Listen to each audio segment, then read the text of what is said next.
Okay, hey everyone. Good evening tonight. My name is Steve Swartz, and appreciate you coming out here to the webinar this evening. I know a lot of people are coming in, and I am recording this, so we'll get it out to people as well. But wanted to cover a topic for you about some of the skills you got to have. Obviously, we know the inviting formula. We know those. The greeting, the qualifying, and all those types of things. But there's some skills when you're looking at it that you got to have. Right? You got to find prospects. We talked about that last weekend. Inviting prospects, presenting to them, and I sent that out to you. So there's a link to that, so you can watch that information. We'll keep talking about those things, but we want to keep it really simple so that people can have a chance to uh, you know have success, right? I mean, at the end of the day, every day you should be working on improving your skills in this business. All right. So a lot of people don't do that. They just kind of wing it, and I'm just not into that because I know where people get stuck at, and that's usually when they're just trying to find a prospect, trying to talk to them. And so we're going to move to the second phase of this, which is really the following up with your prospect. So I know I have this document here, and you might have seen it. I sent it out. I sent some of these things out to people, but really the following up is where I want to focus. So I have a Word document I'm going to go through. I have a also, so you might be reading ahead and those types of things. I'm trying not to have you doing that too much, but I have, let me just see. You can blow your screens up, make it bigger. I'm going to try this. That's a little crazy. So let's just do about 300. Okay, so we're going to start there and keep it like this. And so I'm going to cover some topics. I'm going to cover some ideas, and then give you some words and some things like that to think about. And this will probably change your mind on how you look at all this stuff. So hopefully that's what will happen. And hopefully while you're sitting there and one of your team members is not here, that you'll go ahead and get them on because the next week I'm going to do a little bit of a mindset training. And I've also got some big things coming your way. I'm excited about. So does you have some resources to gather this information from? All right. Well, tonight let's just focus on the follow up. So let's say that you had invited one of your friends or somebody you know or somebody that you met. You had used one of those approaches. You had talked to them. You said, "If I send you the link, will you take a look at it?" They say, "Absolutely." And you say, "Oh, great. When will you be able to look at it for sure?" They said, "Yes." "When can you look at it for sure?" And they'll say, "Tonight." Okay, so if I call you first thing in the morning, you'll have watched it for sure? Yes. Okay, when should I give you a call? 9 o'clock. All right. We'll chat tomorrow at 9 o'clock, 9 a.m., and I look forward to talking with you. All right, and then you get off the phone. Boom. So now it's the next day. It's 9 o'clock. All right. And a lot of people avoid this skill altogether, following up. It's amazing. I have people that will, I have people that will get all excited about trying to create leads or something like this. They'll go out and about. They'll go meet people. They will actually, even generate leads, right? Let's just say someone that'll even generate leads on their own. They'll spend money to do it or whatever they'll do, and they're not even following up with the people. Kind of crazy, but we build up all these barriers in our mind. And so here's what we got to do. The fortune is in the follow up. I mean, it's in a lot of parts. The fortune is in the whole process, really. But if you don't follow up, I mean, the prospect's not going to naturally just call you back. Okay, most likely. And so, in this process, you're doing what you said you do. Moving from one exposure to the next. I'll cover how that works here in a second. And on average, it probably takes people like 4 to 6, sometimes 7 exposures for them to say, you know what, I want to do this. I want to get started. And so don't think that just because, sometimes what messed me up is I listened to something once and said, I'm doing this. I'm in, right? And so everybody that I came across, I thought, well, gosh, they'll do the same thing, and that's not quite the way it works. Okay, so that can be real frustrating for you. It was real frustrating for me, and so you want to, and so the best people will condense the exposures for better results. They'll do like 10, in a row. They'll do like, hey, instead of doing one a week, they're going to be doing 10 over the next couple of days. They'll do like 20 today. They'll do something like that. They'll condense it, and they'll get their best results. So what it's going to do is throw this PowerPoint up here. Oh, whoops. Nope, I don't want that one. Let me get this other one here. Okay. So again, I just kind of cover this stuff for you. And the idea here is that you want to get them to the next exposure. Okay. So one of the best questions you can ask after you get a hold of them, right, is this question right here. All right. So I call you back up, and this is exactly what I could say to you. Let's say I wanted to, did you watch the video? Might listen to the video, probably not the right words. Let's just say that, did you watch the video? Okay, let's just fix that. So did you watch the video, right? Question mark. So I'm correcting this as I go here. But so did you watch the video? So I call you back up. You say, hey, this is Steve. You know, I say, hey, John, this is Steve. Hey, I'm just having a good day today. Yeah, so good. Hey, did you get a chance to watch the video? If they say no, I don't go, well, gosh, you said you'd watch it. Come on, my time's important. You know, I'm not going to get like, irritated with them because, or have that kind of a tone, right? You have to be emotionally detached from all that stuff. You don't want to be getting irritated. You don't want to do that. And sometimes, because we're excited, we want to get things going. We will have that kind of a tone with people. We just don't want to. We don't want to do that. Okay. And so we want to make sure we're not doing that. And so if they say, no, I didn't get a chance, I got caught up with the kids last night, and then this person came over, and then my mom called, and you're like, oh, you're inside, you're like, okay. And so what the best thing to do is you just say, oh, no problem. When do you think you could see it for sure? For sure. And that sounds funny saying the for sure twice, but it works. Okay. So when do you think? Because yesterday you said, when can you look at it for sure? And they didn't. Then something happened, and they didn't watch it. And they said they would watch it for sure. So I said, hey, no problem. When do you think you could see it for sure? For sure. And if they are vague, like, well, I don't know. I've got some things going on. Say, listen, let's listen. I don't want to waste your time or waste my time. When can you watch it for sure? And then they say, okay, I'm going to look at it tonight. And so don't let them say, I'm going to get back to you.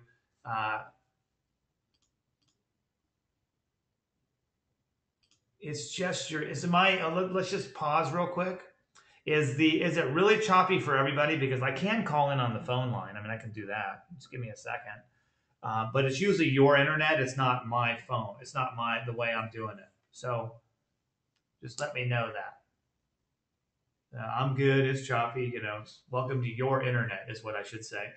Okay, so what I'm going to do is just try it. I'm going to call in. So if you're listening to the recording, I'm so sorry. Just hold on 1 second. Welcome to GoToWebinar, Webinars Made Easy.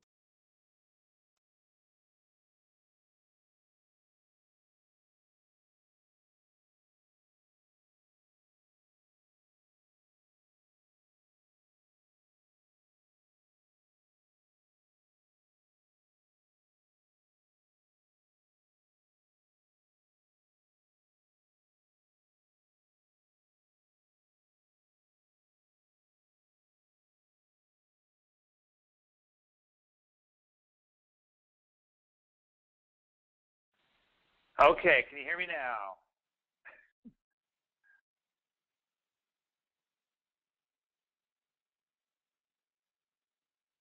Okay, can you hear me okay now? Is it good? Are we good to go? Because so far so good. Well, Marlon, I'm just going to have to keep moving forward because I can't stop this thing, we have to get rolling. We'll be here all night doing this tech stuff. I don't do tech real well.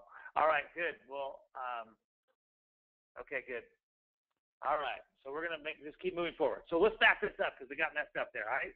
Did you watch the video? If they say no, just say, oh, hey, no problem. When do you think you'd watch it for sure, for sure?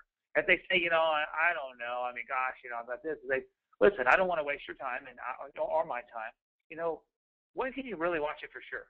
And they say, I'll do it tonight. Okay, so if I call you in the morning, that'll work.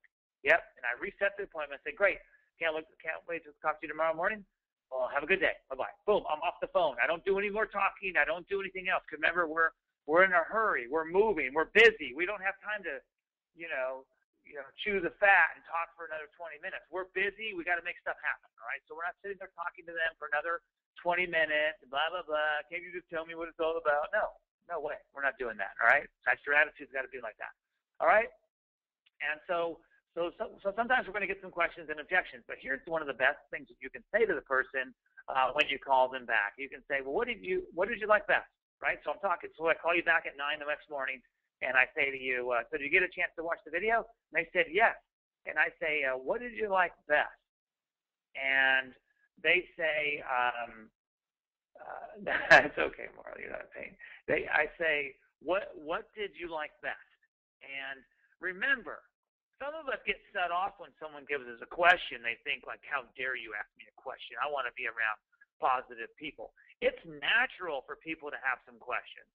They want to sound smart, so they think that they should ask questions. I mean, would you walk into a car dealership and just like go and buy a car and like just don't have one question? Just sit there. The guy tells you everything. He says, this is how much the car costs. This is how much it is. This is your lease. This is your down payment. Okay. No, you wouldn't do that. You'd be like, oh my gosh, is there a better, is that the best price? You'd have questions, right? How does it work? If you don't have questions, you don't sound very smart in your own mind, so don't expect your prospects to be any different, all right? So let's not go into convulsions if they ask us some questions. That should be natural, all right? And so, but we can be real defensive, like, they have a question and we think they're being negative, and so we get real defensive. How could you could ask that question? I'm going to move another direction, and, you're not serious, blah, blah, blah, blah, blah. I want to be around positive people, not negative type people. So you can't be defensive. You can't make the prospect feel stupid either. That's what a lot of times that I see happening, okay? And you can't be offensive, offensive, right? You can't be like jumping down their throat, like, just being really, aggressive with the person either. Both of those are wrong. Your goal really with everybody is the education and understanding, right? Education and understanding, and helping them, getting understanding what's going on, educate them, get them some understanding about what we're doing. Okay. And they will also ask a lot of questions. They'll start to try to ask questions if you're doing all the talking. Like if I'm saying, well, this is how it works, and then blah, blah, blah, blah, blah, and then this and this and this, and then that and that and that. They're going to ask me some questions, right, because they're going to think they need to. If you're doing all the talking, you should actually be asking them some questions. That's much different, okay?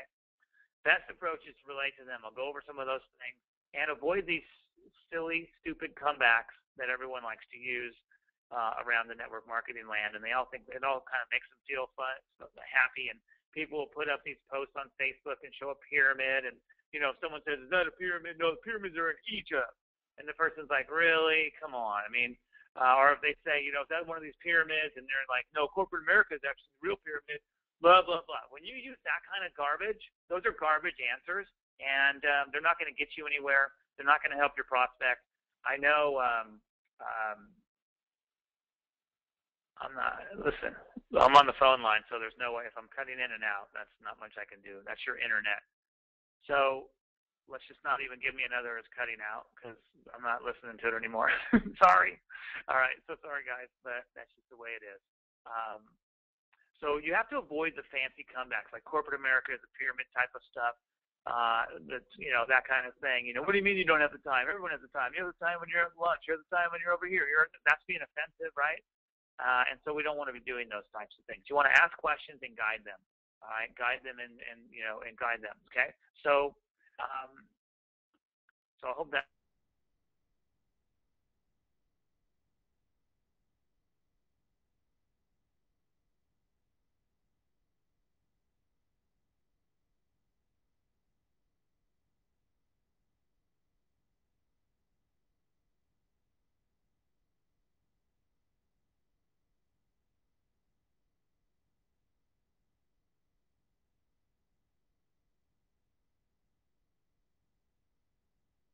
Right? But really, all objections, because a lot of people, when they start getting questions, they get really they get scared, they're nervous, they hate hearing questions because they don't know how to answer them exactly. They've heard all these different ways to answer questions. So I'm going to make it a little simpler for you tonight, a little easier for you tonight, so that you can get an idea of how to actually answer these questions. Okay? And so, hopefully. Hopefully this will help you out. Okay, so all objections. I've actually done all kinds of training on objections. I've trained specific details. This is how you do the exact MLM objection. This is how you do everything like this. I've done all those, and I find that it's really hard for people to do it. I find it's really hard for people to be able to gain those types of skills and really, really do it. And so I wanted to make it easier for you. And so really all objections fall into two categories. The prospect has a limiting belief in their abilities, and then the prospect has limiting belief about network marketing. You can name every type of objection out there, and this is pretty much how it all rolls down to, okay? And so One of the things, though, before I get to objection, I wanted to give you a couple other, because I know on this file here, let me just see here. Question. I want to make sure. Okay, yeah, I'm just going to go back. Sorry, there's my family there. Watch out. All right. Oh, sorry, I'm moving between different things here. Oh. You guys are dying right now. You're like, what? Would you hurry up? All right, so the prospect has some limiting beliefs about their own abilities, okay? And how do those come about? They'll say things like, I don't have the money. I don't have the time. I'm not a salesperson. I don't know anyone. I'm too young, too old, no experience. So you need to really look at this and, and tell a story. Like, if you say to the person, like, I don't have the money, well, how long are you going to go without the money, right? You're making them defensive, right? You're making them feel stupid, right? If you say stuff like that, right? The prospect has some limiting belief in their abilities. Avoid making people feel stupid. Relate to the person. Tell your story. Tell other stories. All right. So let's just give a couple examples for like money, because pretty much anybody could figure out how to get the money if they're creative enough. Okay. All right. There is no time issue. Okay. There is no time issue. What you have to do is you have to relate a story. Okay. And you have to relate a story of yourself. And so sometimes this is going to take some practicing. Sometimes this is going to take you telling a story versus you just saying, well, draw a thing on the paper, and then this time this is how you work it out. And the person's like, I'm so busy. Gosh, you're going to drive yourself crazy doing this, okay? And so with the money one, right, you could say, you know what? I'm just going to pick somebody's name off of here. Who's somebody out there that has one that was a money one? Let me just see a name. Someone just say their name. Someone just say, I had that, or, I had money concerns. Anybody, they don't want to admit it. I heard all these people. All right, so let's just say Anna. All right, we're just going to do Anna. Okay, I did. Vicky. Okay, Vicky. Okay, good. Oh, man, all you guys. See? And you guys say you can't relate to your prospects. And I got like 10 people responding right now that they all have that issue about money. So you guys just blew it for me to say that you couldn't do this, because you know what? You could absolutely do it. You could tell your story about it, right? And you can tell your story about how something had to change. You could say, hey, I just don't have the money to get started. I really would like to get that elite kit, but I don't really have a lot of money right now. And you say, you know what? Yeah, I understand. Let me just tell you, when I was looking at the business, I didn't have, I didn't have much money either. I was scraping things together. I had more months at the end of the money. I was kind of behind. I had negative balances in my checking account.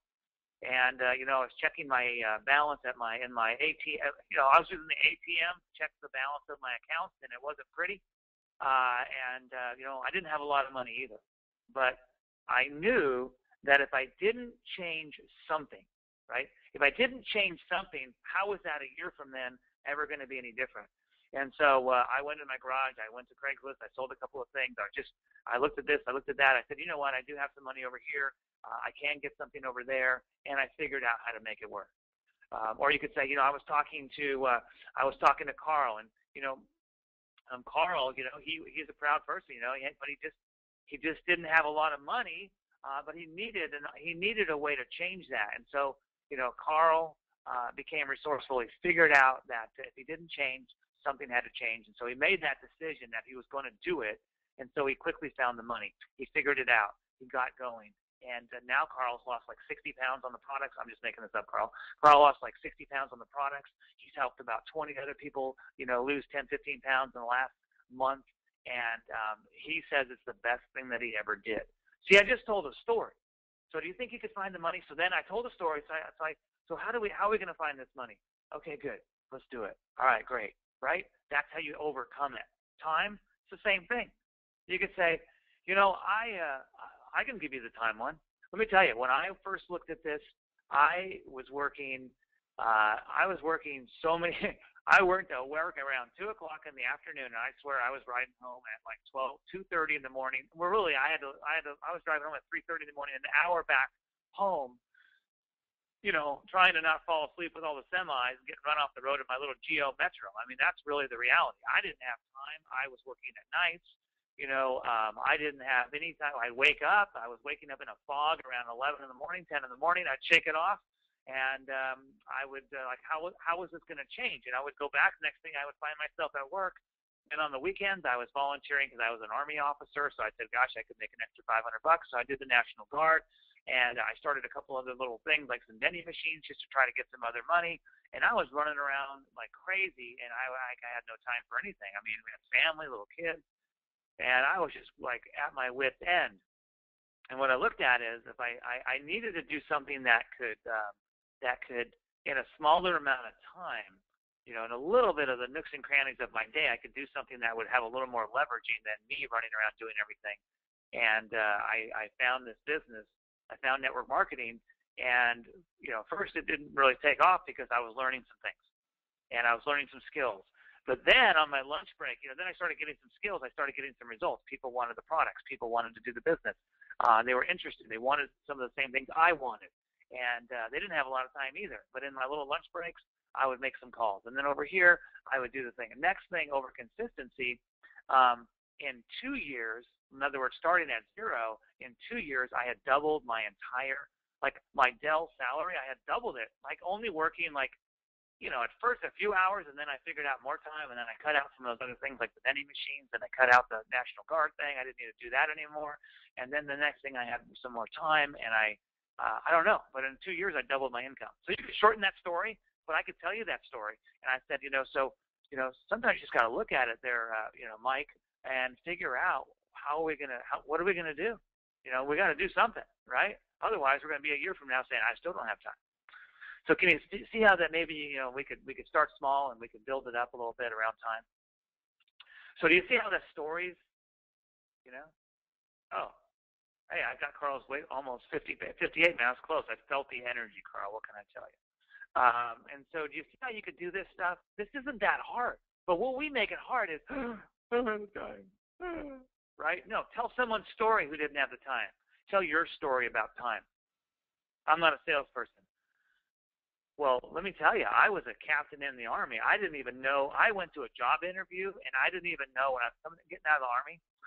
True story. I was getting out of the Army, and, I was captain. They recruited us to corporate America. I'm like, I don't know about this, but I went to job interviews, and people I went to sales interviews, in other words, they're sales positions. And they're asking me all these questions about my personality. I was like, I don't even know what these guys are talking about. I was like, have you ever sold anything? I don't know. I mean, no, I don't know. I mean, sold what? No, I haven't. I don't even know what you're talking about. And so I had zero sales skills. Matter of fact, where they put me into is management, because I could at least tell someone what to do and then make sure that they did it. I had that skill down.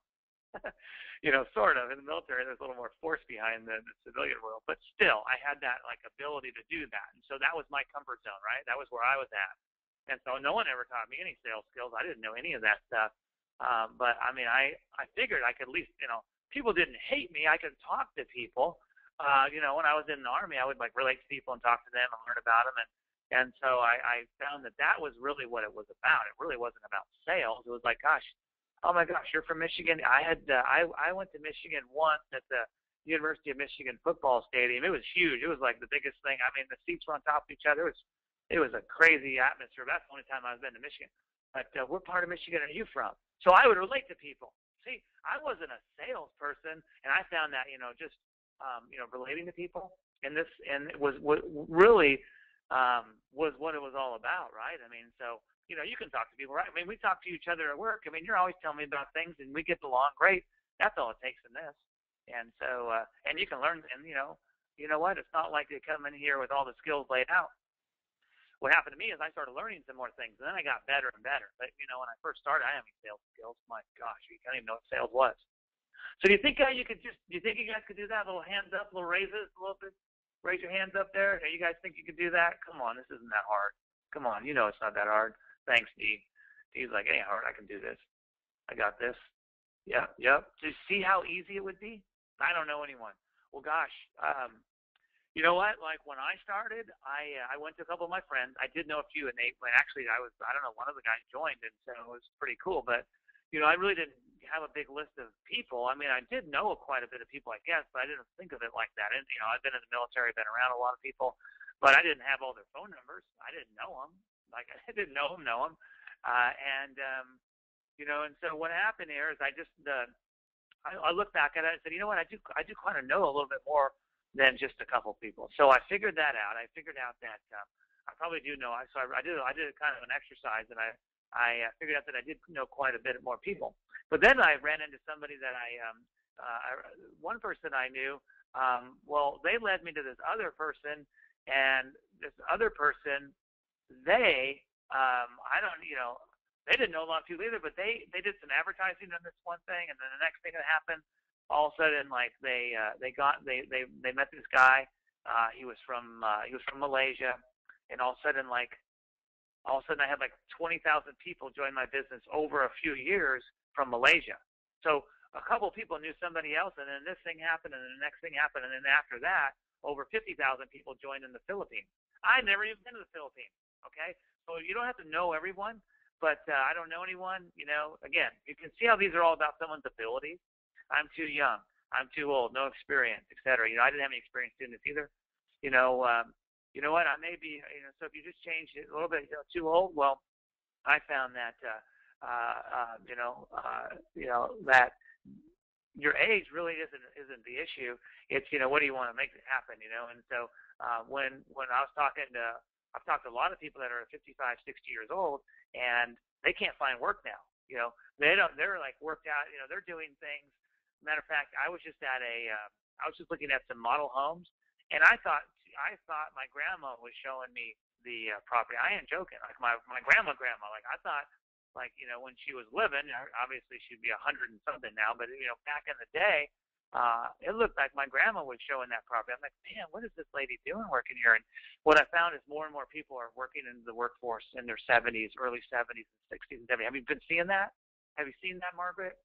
Yeah, I have. And so what are we going to do about that? How are we going to build a retirement when what we retire on is not even anything? Because as soon as we stop working, we don't have a retirement. There's no retirement. Like, okay, so let's say you stop working. My mom, for instance, stopped working. She was making really good money. She's a nurse, ran a surgical team, making a few $100,000 a year. Well, when she stopped working, she was no longer making a few $100,000 a year. So it's all about how much she had saved. And, she did decent that way, but a lot of people, as soon as they stop working at all, they don't have any money coming in. So see how these things can just become a story. You guys know it. Everyone has stories that we can relate to, okay? So this is not that hard to do. So the key is tell a story, ask questions. Prospect has limiting beliefs in their, again, avoid them feeling stupid, relate to them, tell a story, tell other people's stories. The prospect has limiting belief in network marketing. Is this one of those things? Is this a pyramid? Is this illegal? I'm not interested in MLM. I don't want to bother my friends. How much are you making? Those are all limiting beliefs about network marketing, and we've heard them all before. Okay, but sometimes if someone says this MLM, we go into like cardiac arrest, right? And what happens is when this first starts, right? When you're first starting, okay, you may get some of these things. You may get it all the time. You may get it in different occasions. But why you get like is this MLM one? The prospect has a limiting belief about network marketing, and they say, is this MLM? Well, why this occurs is that pretty much everybody that joins network marketing joins with the lottery mentality. Okay, they join with a lottery mentality. Okay, and so that's pretty much what happens. All right, they join with the lottery mentality, and they make a mental list. Like they don't even go write something down. They're like, nobody joins network marketing when they've never done it before and go, oh yeah, this looks like a profession I can really learn some skills in, and I can't wait to do it. Right? They don't think like that. It's not what they're thinking. Right? Someone talks to them about earning more income, and they basically have a lottery mentality. We talked about that as the posers, right? And so they'll make like a mental list of like, oh, I can think about some people. Like, oh, I don't know, 1, 2, 3, 4. I got like 5 people. Oh, all right, shoot, I think of those 5 people. You know what? Sign me up. I'm in. Boom, and then they join, right? And so each one of these, 1, 2, 3, 4, are basically their people, and so they don't have any skills, and they go over to their friend of theirs, and they said, hey, you want to do this deal with me? And this is what happens to them, and this is why people have this MLM going on. Rarely is it because they were in a company, went out of business, that kind of thing. You may run across that here and there, but normally it's not going to be that for the masses of people. Okay, it's going to be something like they joined, they did a little bit of something for about 3 weeks, a month, a couple months, or whatever, and they did their little mental list of people. The only way, if they have one of these 5 people join, then that's about the only thing that will hold them on a little longer. Okay, and matter of fact, most people, if you're still on the webinar here, when you first started, one of these people joined, and then that held you on long enough for you to start working on some skills and start to build a team. That's what happened. I mean, there's nothing else about it. That's normally what has happened. Okay, and so we enter with like the lottery mentality. Most people do. And so we go and talk to we don't write anything down. We're just like mental lists. Okay, I think about 3, 4, 5 people. Okay, I'm doing it. All right. So we go to our first person, right? This guy right here. We go to this one and we say, hey, you want to do this deal with me? And they're like, nope, nah. What do you know about business? You don't know nothing. And you're like, dang. All right. So then you go to work and you're like, I know that person. They always are selling shakes at work, and they always have those little products on their tables. So they got to be like doing one of those. They got those little trinkets. Oh yeah, they sell jewelry. Oh yeah, Julie, she'll like that. She sells jewelry. I'm going to talk to her about it. So you go up to Julie and you say, Julie, hey, I know you're always selling those, selling jewelry, and you're all kind of entrepreneurial. You're always out there doing stuff, and appreciate the stuff I got for my wife for Valentine's. Hey, I'm working on this business. I just started this new business thing. Would you want to look at it? No, I'm busy. I'm too busy. I love what I'm doing. I'm too dedicated to that right now. You're like, dang. Uh-oh. There goes 2. And so then you're like, okay. So you call up your brother. You're like, hey, man, would you want to do this with me? I just started this new business, and I think we could get rich with it. Man, no way. Bam, they're dead. They're gone. So now you're down 3. And so then you're like, wow.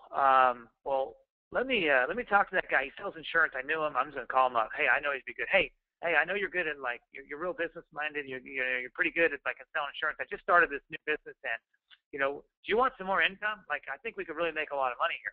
Hey, listen, and because you have no credibility with these people, right? You haven't built up trust with them, possibly. Then, or you've been a taker, right? A lot of us in our networks just take on accident, but that's what happens. We don't realize it. We're not real givers in our network. We're more takers.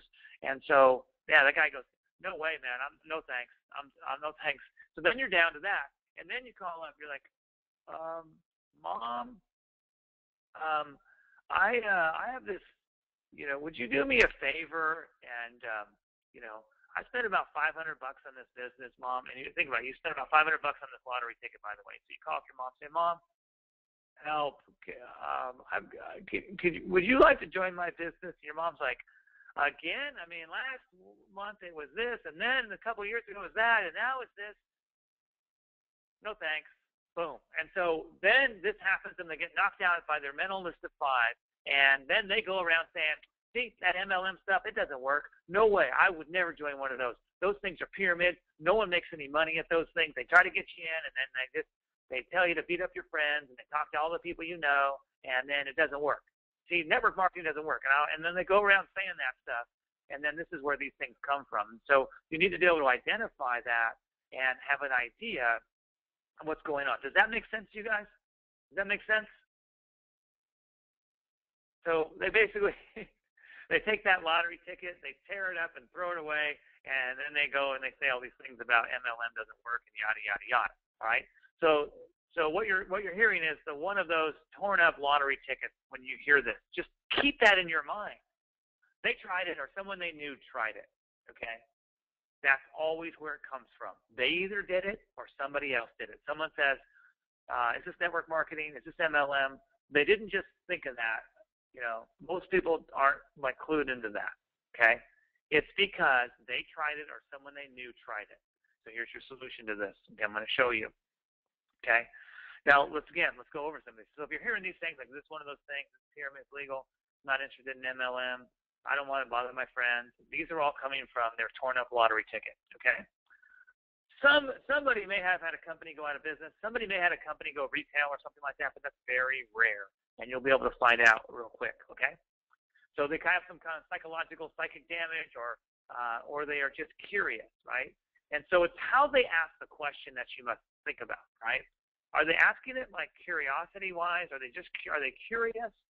Are they is this like is this kind of like that, Amway thing, or one of those like, pyramid thing? Because people will say this without saying, is it a pyramid? They'll say, is it like the pyramid selling kind of stuff, like kind of like Amway? And you say, oh, it's not Amway, but it's network marketing. Yeah, absolutely. I wouldn't do anything else. I wouldn't do anything else. Absolutely, yeah. And so you're just like, yeah, if that's the profession, absolutely, I wouldn't do anything else. Okay, and so you could, if it's a curious type question, then it's good. If it's said with emotion, like, is this Amway, or kind of like, is this, excuse me, if they say, is this MLM with emotion, right? If they ask with curiosity, I should change that. Sorry. Curiosity. Like, is this like Amway, kind of like Herbalife? That is curious. But if they ask with emotion, like, is this MLM? Is this one of those things? Then that has the emotion behind it, and this is how you can handle it real quick. And here's what I would tell you to do. Remember, the prospect has limiting belief about network marketing. So is this network marketing with curiosity? Say, yeah, absolutely. I wouldn't be involved with anything else. I wouldn't do anything else, right? Yeah, awesome, right? And you can use the word involved or not. You can say, I wouldn't be part of anything else, right? So you could say that, all right?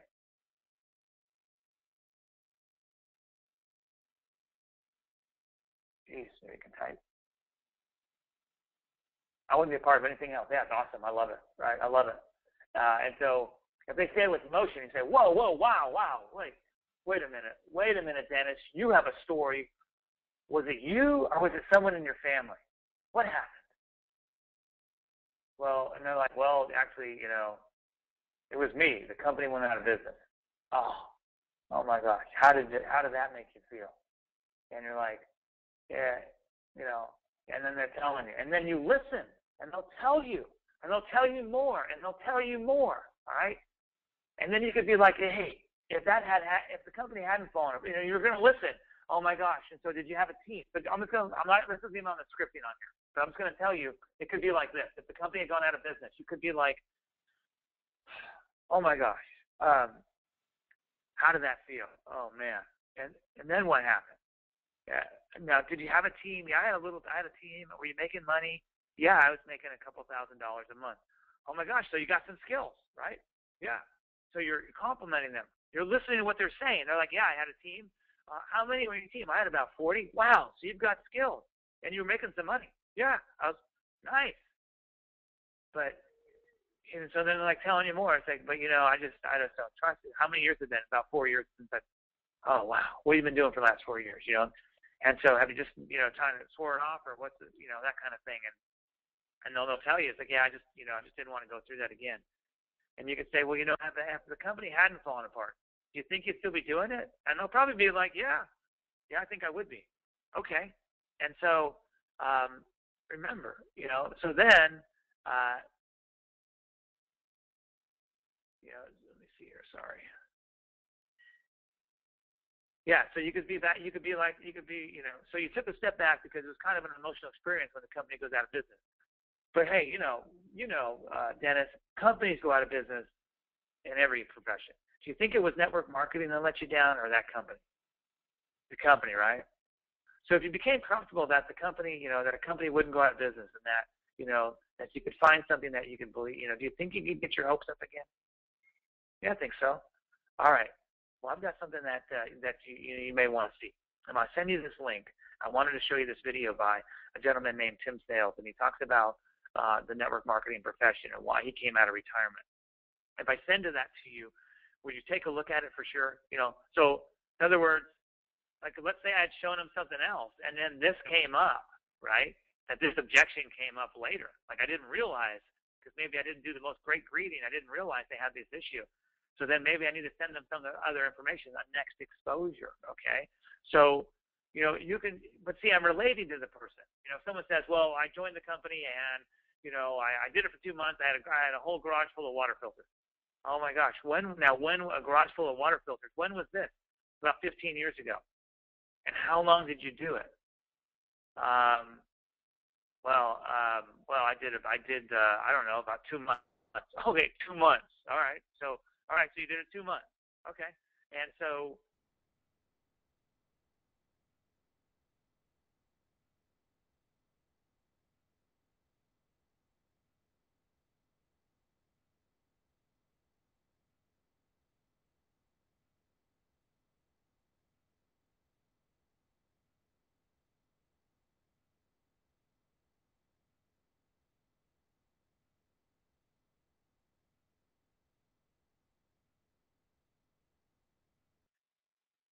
oh yeah, I guess you're right. It was the people. Yeah, so it was those people. So do you think if maybe you found some people that didn't make you feel that way?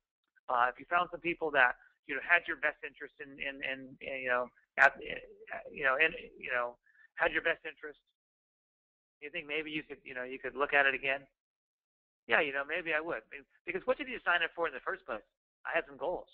Yeah, and what's happened to those goals? Well, I've kind of put them on hold. Yeah, and how's it, so yeah, what was the goals? And so you're talking a little bit about that. See how you're relating? And you could say, yeah, so why don't we go after that goal again? I mean, you think if you could find something that, wouldn't let you down and, people you felt good, do you think that you would want to go after that goal again? Yeah, I think so. Okay. Well, let's get you some information. Boom. Do you see how you could do it? Like, this doesn't have to be brain surgery. You ask questions, you tell stories, you relate about them, you listen to them, and you ask more questions, okay? I hope this helps. I hope this is helping. And really, here's the key with this. Anyone who's been in network marketing ever, they are going to do it. They are going to do it again. All right? I was telling you, Tim Sales was retired for, 18 years? Why was he going to do it? He wasn't going to join my previous company, but we got together, we became friends, and he came up with an idea to present that to my previous company. They didn't take the offer, so we created RX. So I think I reverse recruited Tim Sales. I don't know. Hey, no problem. In a way I did. Obviously, there was a lot more there with Fred and all the people, but what I know about someone who's been in network marketing, they're going to do it again. But do you want them walking across somebody else's stage, or do you want them walking across your stage in your team? Think about that. So don't be hesitant to talk to those people. I've got people that are talking to very high-powered folks that were in network marketing 15 years ago, got up to some pretty good income, but they swore network marketing off for 15 years for whatever reason. Okay? But guess what? We're not giving up on them because you know what? They could be very powerful. All right? So I want you to think about that. I want you to really think about that. All right. So that's pretty much it for that. Does that make sense to you? Do you think you could call up somebody and say, what'd you like to ask about it? I'm going to show you the closing questions to go next, okay? But they may have some questions, and so we need to know how to answer those. So everybody write up real quick. How would you answer questions, okay? How would you do it? How would you do it? Okay? I think I better wrote that out. We would do it like this, all right? When faced with objections, we would relate. We would ask questions and tell stories. Relate, ask questions, and tell stories. All of you, everyone on this webinar has some story about how you started, has a story about why you got going. I didn't have a lot of money to get started. I know I didn't have the money to get started with network marketing when I first looked at it. I didn't have it sitting there. I had it sitting there, but I thought it could go somewhere else. And it took me another situation to go, you know what, I got to do this. Okay? I did start, but I didn't start at the biggest pack and all those things. Okay? But I got the biggest pack when some more questions had been answered and somebody related things to me and made it better. Okay? It wasn't just trying to get my money from me. All right? And I just want to let you know, this was a good example. I was listening to a friend of mine, Eric Worre, great trainer. I got a lot of this information from him. He's a great guy. And one of the things is the money example I was listening to. He said, you know what? At $100,000 and below, pretty much everybody has the same money issues. All right? At $100,000 a year and below, pretty much everybody has the same money issues. They don't have enough money at the end of the month. Just because someone's making $20,000 a month and they only have a couple $100 or maybe negative money at the end of the month, it doesn't mean the person that's making $100,000 has any different issues. They just have bigger bills. They have bigger mortgages. They have bigger car payments. They have credit card debt. It's just more than the one that has $30,000 a year income. And so at the end of the month, they might only have $300 left over. Okay, that's their life. Their life at $300. So whether they're making $100,000, $60,000, $50,000, I make $100,000. How can I relate to somebody who makes $20,000? You all probably have a couple $100 left over at the end of the month. Okay, just letting you know. Just saying to you. All right. So don't think that that's not the case. That's just a little mindset for you to think about. Pretty much everyone's in the same boat. Okay. All right. So I got to get moving on this, and I'm going to give you the closing questions that you can go with. And skill number 5 is really closing, right? So as I follow up with the person, it's a natural byproduct of following up from exposure to an exposure. And we always want to take someone to the next exposure, and don't just hang up and not show them the next exposure. The goal of education and understanding. We need some good posture. We can't be getting pushed around by people, right? We can't have wimpy thoughts. We can't be wishy-washy. We can't be talking without the right communication qualities. We have to have that gives us good, what we call posture. A lot of people throw posture around. It's not acting like you're important. It's not pretending. It's just, hey, you're not going to throw me off my position, right? There's no way.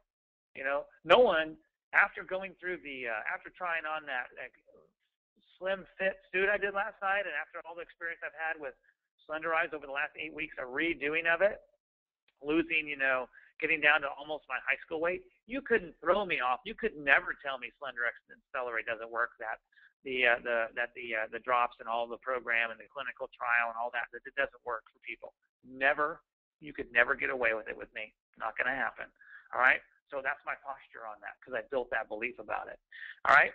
So we need to ask good questions, right? We need to ask good questions, and so we're going to give you some good questions. You guys ready for that? You guys ready for some good questions? I know this is a little long, but this is a training. This is a training for you to go back and go through. And I had to explain a couple of things a little bit out, and so you guys can think with it. It's not just words on some slides.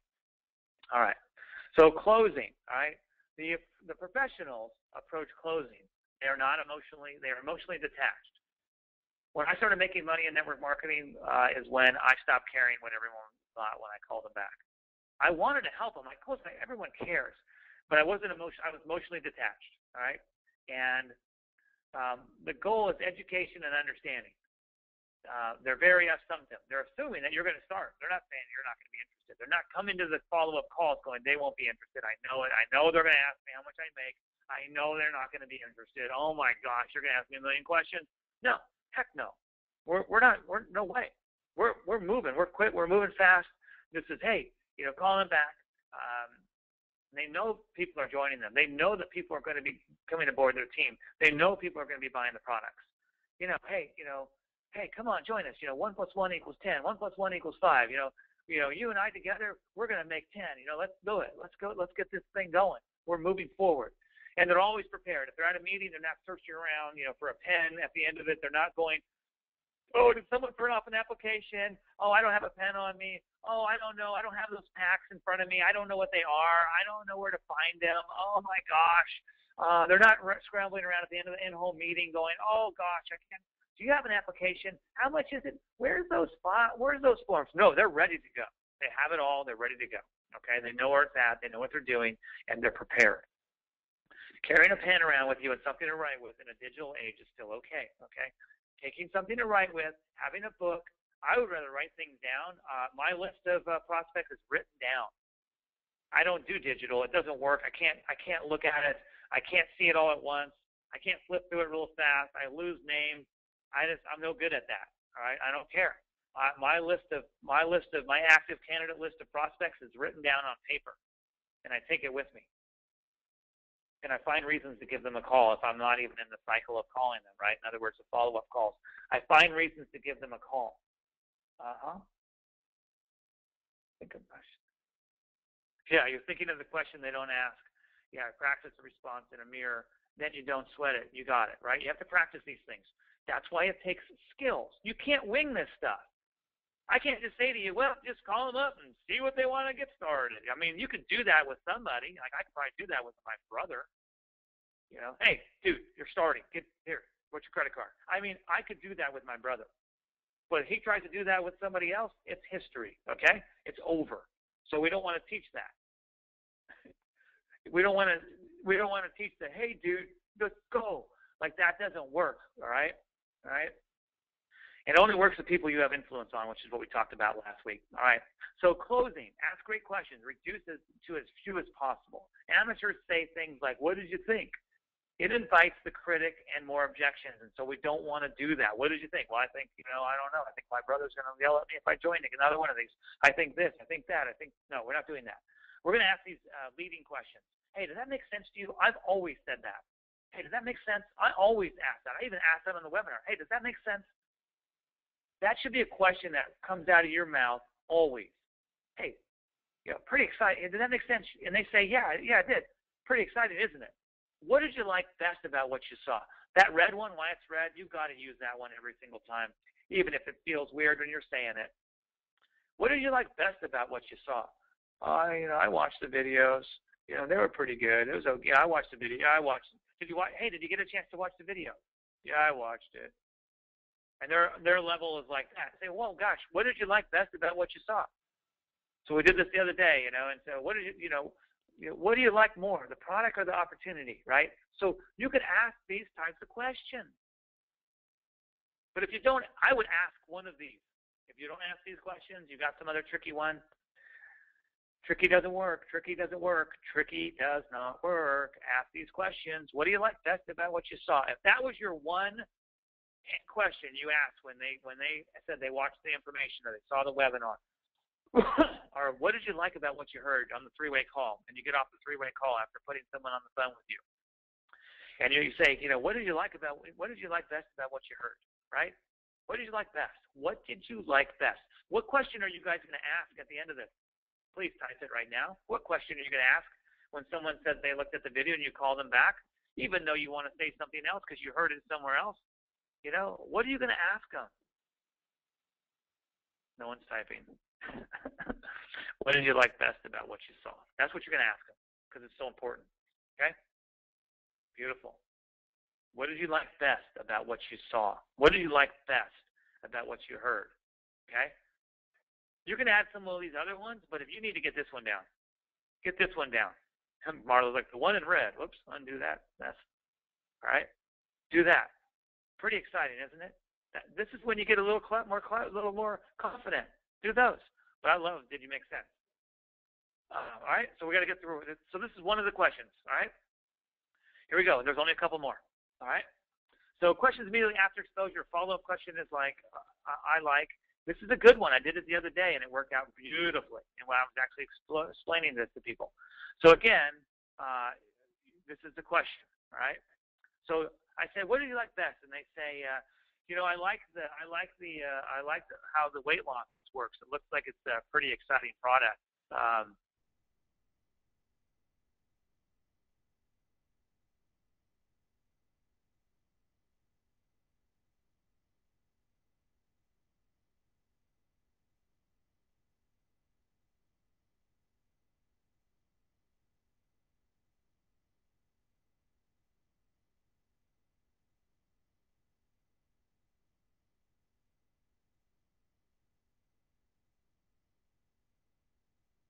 I know this is really tough English. I know this is really tough to say, but you guys could probably practice that a couple times. Let me ask you on a question on a scale of 1 to 10, with 1 being you have 0 interest and 10 being you're ready to get started right now. Isn't it even fun to say ready to get started right now? I think it's fun to say that. It's really cool. Where do you see yourself? By the way, anything over a 1 is good. A 2? Oh, what do we need to get you to a 3? Well, I'd like to know more about the product. Okay, good. Boom. What are you going to do? What specifically do you want to know about the product? Well, how does the weight loss really work? Exactly. Okay, I'm gonna send over. If I send over a video that explains how the weight loss works, will you take a look at it? Remember, I'm not ever going to start explaining everything. I'm not the first party giving everything about it. And you can say, how does the weight loss work with someone with diabetes? Oh, okay. Hey, you know what? I know I've got a friend of mine that's on the team, and I'm going to Mark. And let me get Mark on the phone real quick. Mark has diabetes, and he's in Slenderize and lost 67 pounds. So hold on. Let me get him on the phone. Boom. Hey, Mark, can you tell your story about diabetes, 67 pounds on the phone? I got Martha on the other line. Hey, Martha, this is John. He lost 67 pounds. I think I messed his name up. But anyway, right? Boom. There you go. And so I'm helping that person, getting them from a 2 to a 3. And then I could say, now, how do you feel about now? Do you feel better? Are you a 3? Are you closer to a 10? I can ask that again. But this is the main question I'm going to ask them. Okay? What did you like best? Great. Let me ask you a question. On a scale of 1 to 10, 1 being 0, interest, 10 being you're ready to get started, where do you see yourself? And then shut up. I'm being rude there, but I have to say that. Be quiet and listen. Let them tell you. All right? Let them tell you. You guys can do this. Okay? All right. As they say, well, if they said like they're if they say they're a 6, 7, and 8, then this is your 4-question closing process you can ask them. You guys getting fired up for this? 4 questions and we're done. All right? Based on what you've just seen, if you were to get started with the company on a part-time basis, approximately how much would you need to earn per month in order to make this worth your time? So basically you're asking them how much money do they want to make it worth their time. Based on what you've seen, based on what you just seen, or based on what you just heard, if you were to get started with the company on a part-time basis, approximately how much would you need to earn per month in order to make this worth your time? Okay? That's the first question. They tell you $3,000 a month. Okay, so $3,000 a month. By the way, how much are you earning right now per month? About 67. I make about how much do you make right now a year roughly? I make $80,000 a year. Okay, the prospect has made $80,000. Okay, so that's about $6,500 a month. Okay, guys, but it's so based on what you've seen, I guess so. The person said $3,000. Okay, so you're okay, $3,000. All right, approximately how many hours would you commit each week to develop that kind of income? Oh, about an hour. Okay, so wait a minute. So you work 80 hours a week to make $80,000 a year right now, but you're willing to put in 1 hour a week to make $3,000. I mean, we might have to adjust some numbers here. All right. Like again, you're a consultant. You know your business. You know no one's going to do. I mean, very rare person's going to do 1 hour a week and make $3,000 a month. It ain't going to happen unless they like are the president or something. Unless they are like they own a $500 million company or something like that. Very rare that that's going to happen. So if you're talking to the average person, you say, you know what, might have to adjust some of your numbers there. But let's just say that they wanted to make, I don't know, $1,000 a month part time. You say approximately how many hours could you commit each week to develop that kind of income? So then they say $1,000, and then they say about 10 hours. Okay, so you write down 10 hours. All right. Okay, good. And so the next one is, how many months would you work those type of hours? How many months would you work 10 hours in order to make that type of income?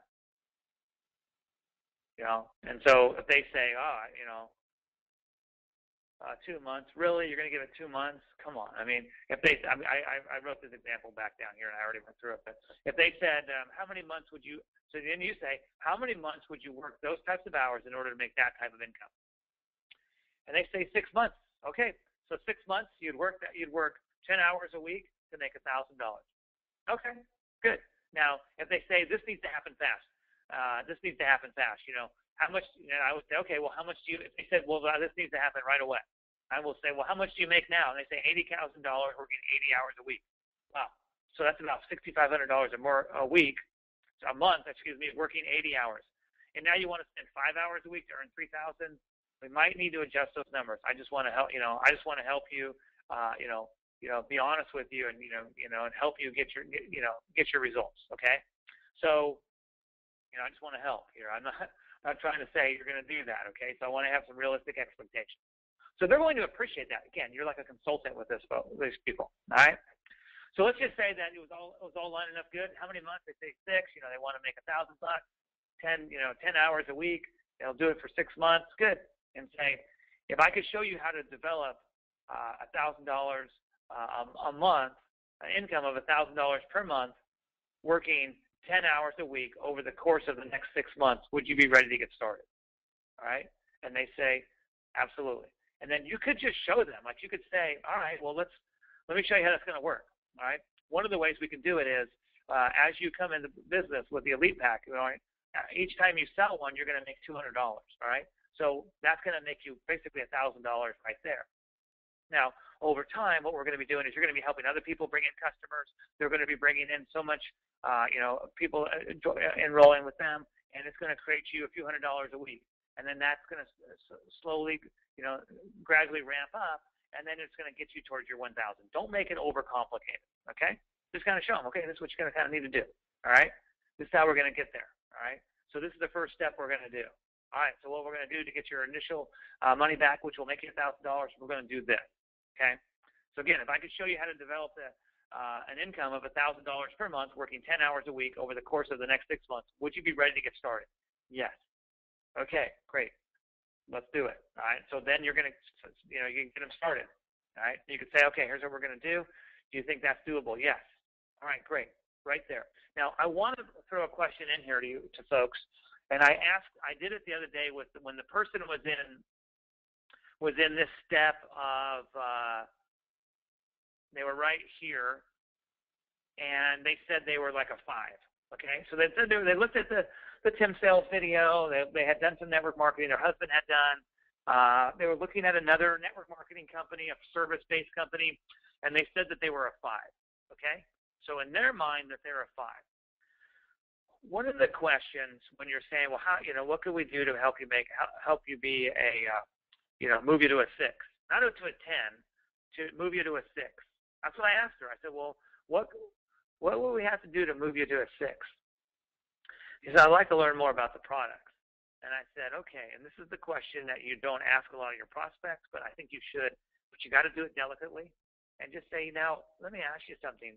I don't want to get too personal, Marla, but in your own health, is there anything that you'd like to improve?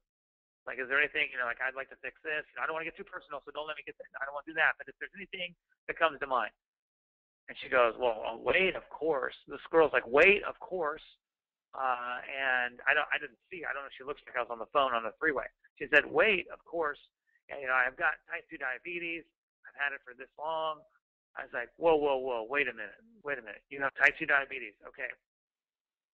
All right, well, this is more important than the business right now. What I want to do is send you a report from a doctor and a couple of webinars where he talks about diabetics. He talks about some solutions for that. If we send this over to you, will you be able to look at it for sure? Yes.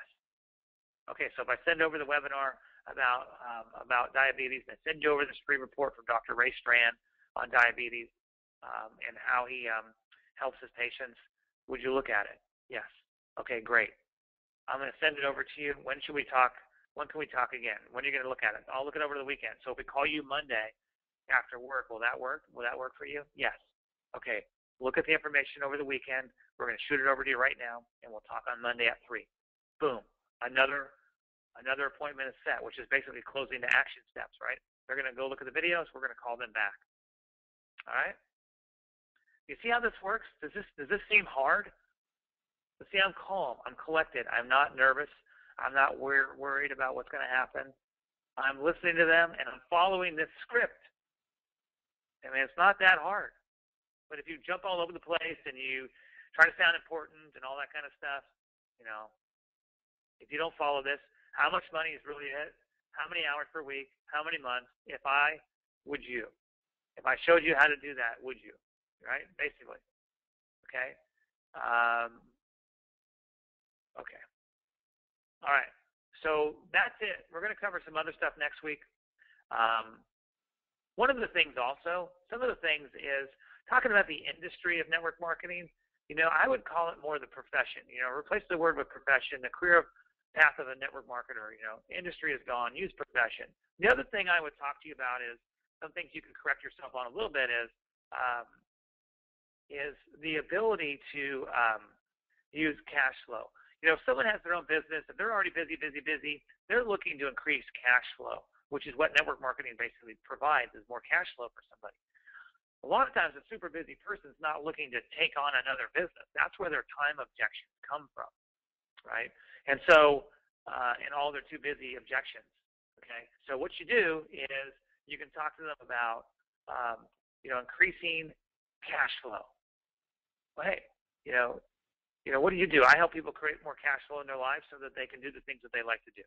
Whoa, how do you do that? I'd be happy to talk to you about it if you ever want. But right now, I've got to get off to the next appointment. Do you have an email? Do you have a phone number? I'll shoot you some information. Right? You could do that. All right, good. Cash flow versus starting your own business always is way better. Cash flow. People want cash flow. People need cash flow. People need more cash in their life.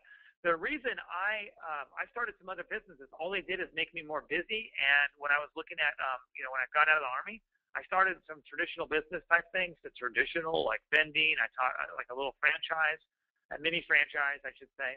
And I started those things, and they just, sucked up more of my time. It was all about what I wanted to avoid from getting a job in corporate America was why I had to. Really, is what I'm trying to get at. Why I had to is I didn't have enough cash flow coming into my life that would basically replace the income that I had been making in the Army at that time. When I got out of the Army at that time, I think I was making as a captain, I don't know, we're talking about 2000, probably like 55,000 living in, Killeen, Texas, so the housing allowance wasn't huge. I was making about 55,000, right? And I needed cash flow that would replace 55,000. And because I didn't have it, I had to get a job. That's basically the end of the story, okay? That's how it started. And because I needed cash flow, network marketing came to my rescue. And it's the best business in the world. It's better than real estate. It's better than the stock market. It's better than all those things. Information products, I don't care. It's better than internet marketing. It's better than all of those things because it allows people like you and I, average people, to create cash flow in our lives that will change your whole world. It'll change your whole world forever, and so that's why you must do it. All right, you must do it to help other people, rescue them from their situation. You're rescuing people from all their desperate lives. And you can say that sounds really bad, but my life was desperate coming out of the military. I didn't want to work for corporate America. When I was standing in that factory at Dell Computer, I was so pissed off. I'm sorry, my language there, but you know what? I was ticked because how did I let this happen to me? How did I end up in this stupid job I didn't want to do? All right, that's what got me mad enough to start in network marketing, and then kids in daycare got me more mad enough to get over myself and get some skills. So if you don't have skills, you just got some skills tonight. You could take all of this. You could take all these questions, and you could go and have the best follow-ups you've ever had in your whole time since you've been in RX. Guaranteed. All right? What did you like best about it? Oh, you didn't get a chance to watch it. When can you watch it for sure? Okay, tomorrow at 9. I'll call you back then. Call him back then. Hey, boom. Did you get a chance to watch the video? Yes. All right, great. What did you like best about it? Oh, the products. Aren't they great? Yeah. Oh, good. Okay. Let me ask you let me read this real quick. On a scale of 1 to 10, 10 being 1 being you have zero interest, and 10 being that you're ready to get started, where do you see yourself? I'm a 7. Great. Well, let me ask you, in order for this business to oh my gosh, I don't have this written down. I don't have it memorized. Oh man, hold on. Can you hold on a sec? I got something in my throat. Oh, based on what you've just seen, if you were to get started with the company, with RX, on a part-time basis, approximately how much would you need to earn per month in order to make this worth your time? About $2,000. $2,000 would be good to get our kids into private school. Okay, and approximately how many hours would you commit each week to develop the $2,000 income? Okay, 10 hours? Great. How many months would you work those 10 hours in order to make to make the $2,000? Great. If I could show you how to develop, the income of $2,000 per month working 10 hours a week over the course of the next 6 months, would you be ready to get started? Yeah. All right, let me show you how we can do it real quick. Bam. All right, and if you're not sure, write some things out. Guys, the compensation plan, all right? Look at the compensation plan and look at volume on both sides of your income position. If you have 1,000 volume on one side and 1,000 on the other, that's one elite pack on each side. If you did not enroll those, someone else did, you make 15% of 1,000 points, which is $150. If you want to get to $1,000 a week, both sides of your income position need to have 6,700 points on both sides. 6,700 times 15% is $1,005. That's $1,000 a week. How do you get $6,700 each week on both sides of your income position? Well, you're not going to do it by yourself, most likely. It's going to be you and about 20 other people, right? Let's say that it could be you and one person. If they brought in 6 people, that's 6,000 points, but it's probably not going to be there again the next week. Do you understand that? All right. So how does it work? Well, you enroll some people with an elite pack. They do. They get some customers. They buy a 10 pack. They sell it. They have some customers. All of those things create volume. If 10 people, how you could do it is if 10 people each sold 500 points this week in products. How many is that? How much is that? If 10 people on one side of my income position, answer this. If 10 people on one side of my income position each sold 500 points in products this week, what would that do? How many points is that? 5,000. If you did it on the other side of your business, 5,000. 5,000 times 15% is $750. Okay? There you go. $750. Who do you know in your life that couldn't use $750 extra a month? Oh my gosh. When I was at Dell and I started getting checks for $200 and then another one for $100 and $200 and then it was $400 and then it was $600, I was like, wow, these were weekly checks. And then I got one for $800. And then I got one for $3,000, and it was bigger than my entire yearly raise from freaking Dell Computer. Do you think I wasn't that was after a year and a half of me being in the business? Do you think I wasn't excited? Actually, it was a year. It was a year to the date that I signed up. I made $3,300 in 1 week, and I was like, are you kidding me? I was like, you could not stop. I was going to rip the roof off of the place. I was like so excited. You couldn't tell me nothing about it. People would make fun of me on the phone. I was like, yep, that's me on the phone all the time. That's right. But I had to work my way up to being on the phone all the time. I had to do the activities, and I'm going to talk to you about that next week, and I'm going to blow your mind away with the little things we do to kill our business and how you're going to stop doing that. So I'm excited about this. I'm pumped. It's awesome. And, this is a new week. What's your week going to look like? Could you get 2,000 points on both sides of your income position this week? Could you have something to do with that? Do you know anybody that has a desperate situation and wants to get out of it? I'm not talking going and saving the whales. I'm talking about saving somebody in your that's similar to you that doesn't want to go to work.